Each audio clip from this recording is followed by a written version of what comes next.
We got the harsh truth about Victor Wembanyama. Jimmy High Roller. In 1997, the San Antonio Spurs were one of the worst teams in the entire NBA. Finishing the season with just 20 wins and with a rookie head coach leading the way, their future was uncertain. Their two best players were an aging Dominique Wilkins just 1 year away from his last NBA season, and their franchise player in Dominique Wilkins played for the Spurs? I remember there's one story that, like, it was after Tim Duncan got there, they said that Pop was about to get fired back in like 99 or something like that. It's Tim Duncan's second season and Dave Robinson was old. And he said if they don't win like 4 games in a row, he's going to get fired. And they end up winning 5 games in a row, something like that. Robinson, who was sidelined with a season-ending injury that would linger for the rest of his career. The franchise was in a downward spiral with no end in sight. But what they did have was one more chance to make it right. Coming off the worst season in franchise history, the Spurs were given the 3rd best odds to get the 1st overall pick in the 1997 draft. Exactly what the organization needed to rejuvenate their roster. But according to pre-draft evaluations, the gap between the potential 1st pick and the 3rd pick was massive. Get the 3rd pick and settle for a small forward out of Utah named Keith Van Horn, or win the lottery and land on the best NBA prospect in over a decade, a 4-year starter out of Wake Forest by the name of Tim Duncan. And on the day of the draft lottery, the future of the Spurs franchise and the future of the NBA would change forever. The 2nd pick in the 1997 NBA draft goes to the Philadelphia 76ers. And that means that the 1st pick in the 1997 NBA draft goes to the San Antonio Spurs. Congratulations. See this guy right here?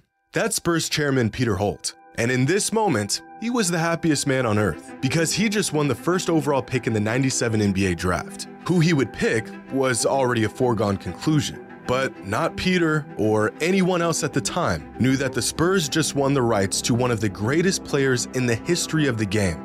And this very moment was the beginning of one of the greatest dynasties in NBA history.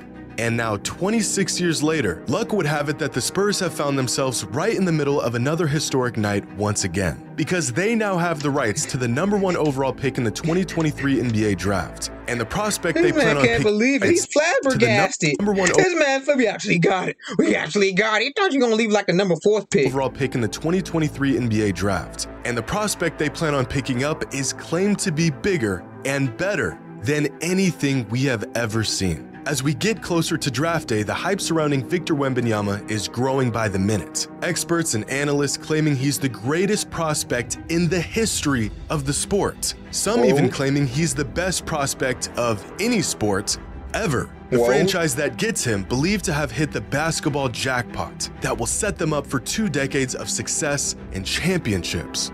But how good can one prospect actually be? Fans already talking about future championships for the Spurs. They say he can be good. He can be the best player in the NBA, like hands down, by his 3rd season. Since they've essentially landed Victor. But turning potential greatness into real winning and championships is a task that very few players have ever been capable of doing. There were 2 guys. Both guys drove to work. NHTCA. I ain't know sponsored by them. Today's video is sponsored.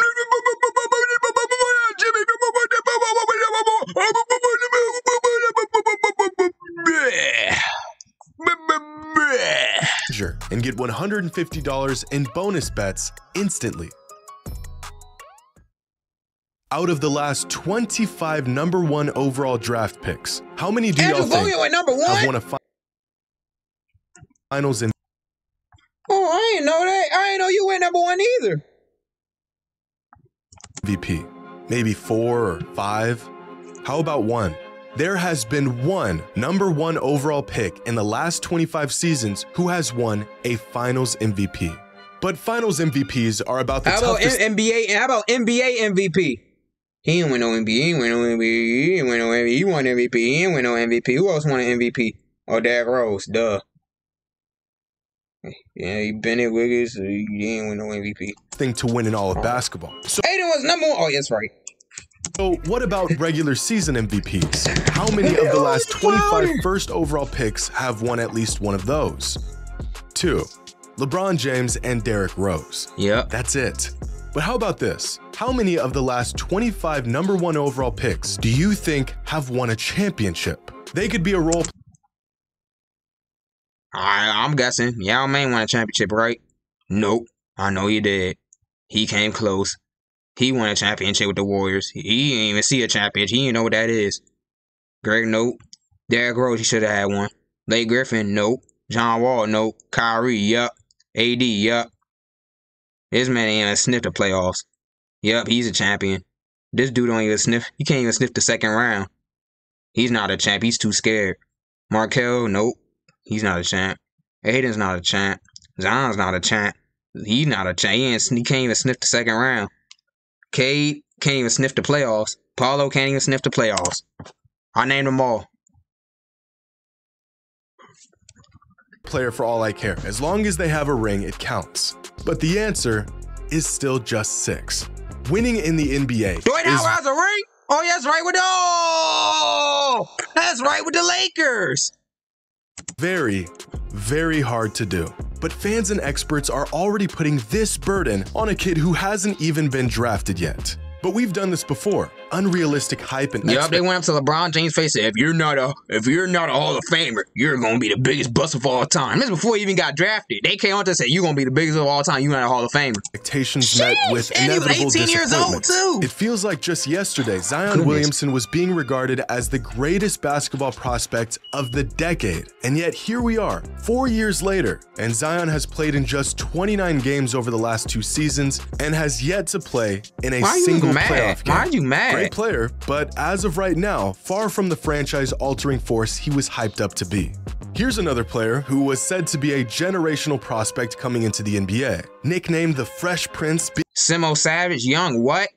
Peacemaker? Well, what piece does he make? Benny? The Yank? Who came up with these names, bro? Being that he was the successor to LeBron King James. This is Ben Simmons, a player that was too afraid to take a shot in a playoff game and peaked in his 2nd season in the league. And we do this to young players far more often than you would think. Use your Discover Jimmy Howard. I know you use that. Cash back.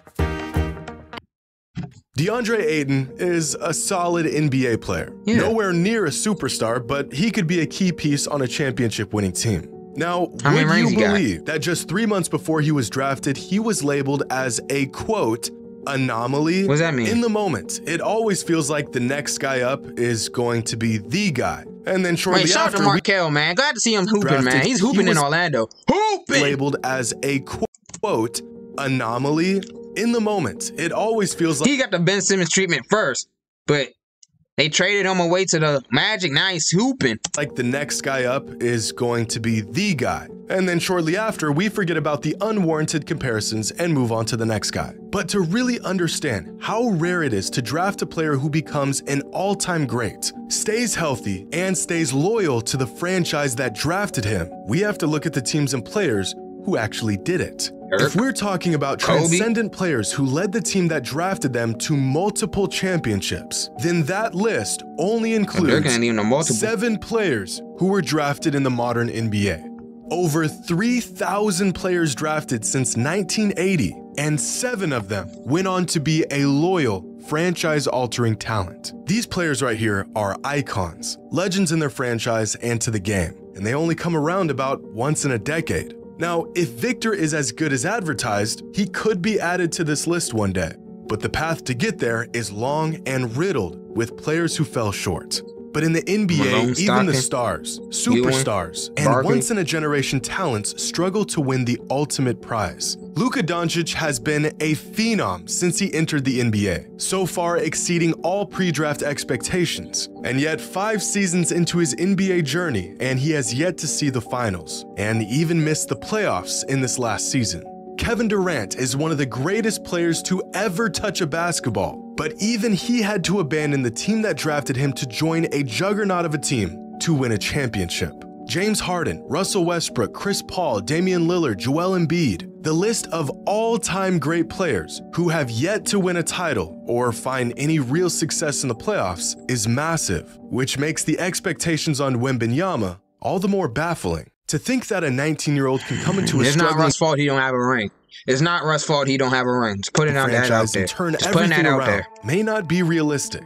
And even worse, it may not even be fair to the young man. Ironically, the best turnaround directly caused by a rookie in modern NBA history was by Tim Duncan. After the Spurs drafted Duncan, their win total jumped from 20 wins in 1997 to 56 wins in 1998. A 36-win jump in Timmy's first season with the team and a championship in his second season. This is by far the greatest leap a team has ever seen simply by adding a rookie to their roster. Larry Bird was another immediate franchise-altering player for the Celtics, but that was nearly half a century ago. LeBron couldn't do it, KD couldn't do it, Steph and Michael took years to pull it off, and yet somehow we don't just want, but we expect this 19-year-old kid to do it.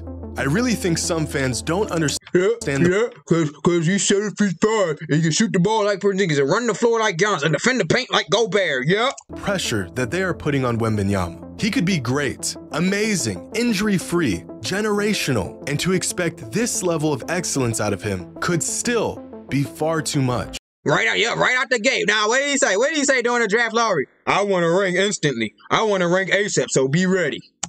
Over the past 25 seasons, and he said it's the same dude that said that, right? That's the same dude that said that, right? I want a ring ASAP, so get ready. He finishes the season with a win share total of 15.2. Over that same time span, the average All-Star has a win share total of 10. And among the 450 active players in any given season, the average single-season win share total across the league is just 2. Now, over the last 25 years, among #1 overall picks in their rookie season, the average win share total is 4.2. That number jumps to 5.7 in their second season and then hits 7.9 in their third season. But by season 4, many of these once prodigies start to lose their minutes. They fall out of the rotation, they fail to adapt their game and skill sets to the NBA, and the average win share falls to 6.7. And by season 5, by the time we as fans have made a decision on these players, the average win share total falls to just 5.9, about the same as the average starter in the NBA. This is the career of an average #1 overall pick in the NBA. We see #1 overall players as the guys who went on to have great careers, guys like Kyrie and Anthony Davis and LeBron. But we forget that far more often, these #1 overall picks pan out to be players like Markelle Fultz, it's not Markelle Fultz. He's balling in Orlando. Bargnani, and Kwame Brown. But even for the groundbreaking prospects who are league-ready the day they put on an NBA jersey, the result is still rarely a championship or real hardware or impact. Over the last 25 pick, why are you showing him? years, the We're on this incredible tour of Talking about Vlad, so I know you use that Jimmy Howard. players who had the largest impact in their rookie season were Chris Paul, Ben Simmons, and Blake Griffin, followed by the 12 next best rookies of the last 25 seasons. You are looking at the greatest rookie seasons of this century, and yet only half of them were even the best player on their team by the end of their first season in the league. Chris Paul was the best player on the team. Okay, Ben Simmons obviously not the best player on this team. Blake Griffin, he was. Doncic was. Andre Karolinko, he wasn't the best player on the team. Who was the best player on the team? Who team he got that to the Jazz, right? Who was good on the Oh, yeah, Darren Williams. What y'all know about Darren Williams? Crossover. LeBron, obviously. Stevie Franchise. Who was the best player on this team? Was it Yao? Pau Gasol. He was on the Grizzlies. John Morant was in the NBA back then. Connie Towns. They had Kevin Garnett and Wiggins. I want to say Cat was the best player on his team during the rookie year because they had Wiggins and KG, old KG. Jokic, he wasn't the best player on. He was the best player on the Nuggets when he came. Probably Gallinari. Yao Ming wasn't the best player. Then who was the best player on the on the Rockets then? Was Akeem the Dream still on the team when Yao got drafted? Elton Brand. Who was the best? It was Allen Iverson. Wasn't Allen Iverson on the team when he got drafted? Kyrie. Yeah, because LeBron left. Andre Iguodala. I don't even know what team he got drafted to. That man's bounced around a lot. Paul Pierce. Who was the best player on the Celtics when Paul Pierce came? Part of the Walker dude.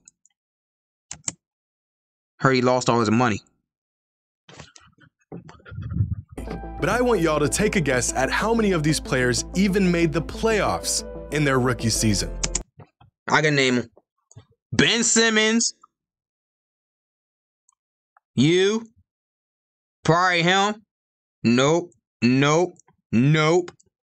Probably you. No. No. Probably, yeah, you probably got drafted by a good team, so I'll say yes and no. Stop doing this! Got your answer? Yeah, 1. 2. Which means I got Iguodala right and Karolinko right. And Ben Simmons. Ben Simmons made the playoffs his rookie year when he won Rookie of the Year. out of the 15 best rookies who Ben Simmons, we got one wrong, Jimmy. Ben Simmons too. So we both got one wrong. We both got one wrong. I got Ben Simmons right and Andre Iguodala right. People got drafted to a good team. Andre Karolinko, you know, I guess he got drafted by a good team too. But Ben Simmons made the playoffs his rookie year. They went 50. I remember that team. They went like 52-30. And they were the 3rd seed in the East and lost in the 2nd round to the Celtics. I remember that season vividly.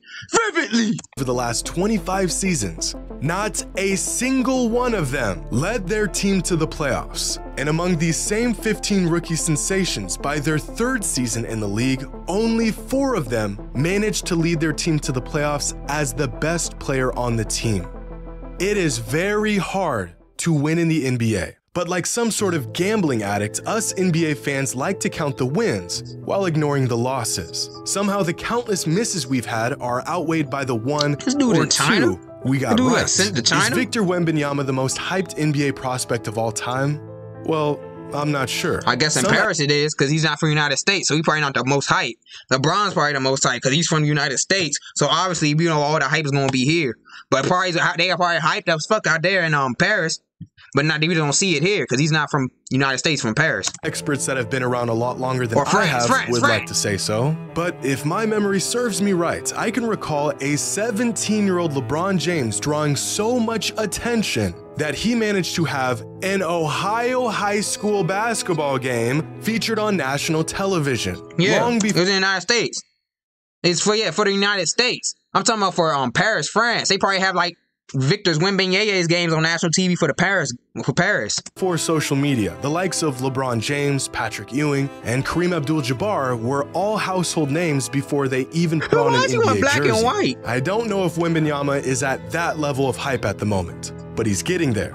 And with that amount of hype comes overwhelming pressure to perform. It's easy to sit back and watch this kid play, see his incredible tools in action, 7 feet 5 inches tall, 8-foot wingspan with a silky smooth jump shot and world-class defensive instincts, and one can only assume he will find immediate or even eventual success in the form of championships and cultural impact in the NBA. Coaches and scouts who have been around the game for decades and have seen every prospect rise through the ranks over the years are saying Victor Wembanyama is better than all of them. It would take an era-defining talent to come into the NBA and transform a franchise into a dynasty. But if Victor is everything we think he is, he may just be the next player to do it. Yup.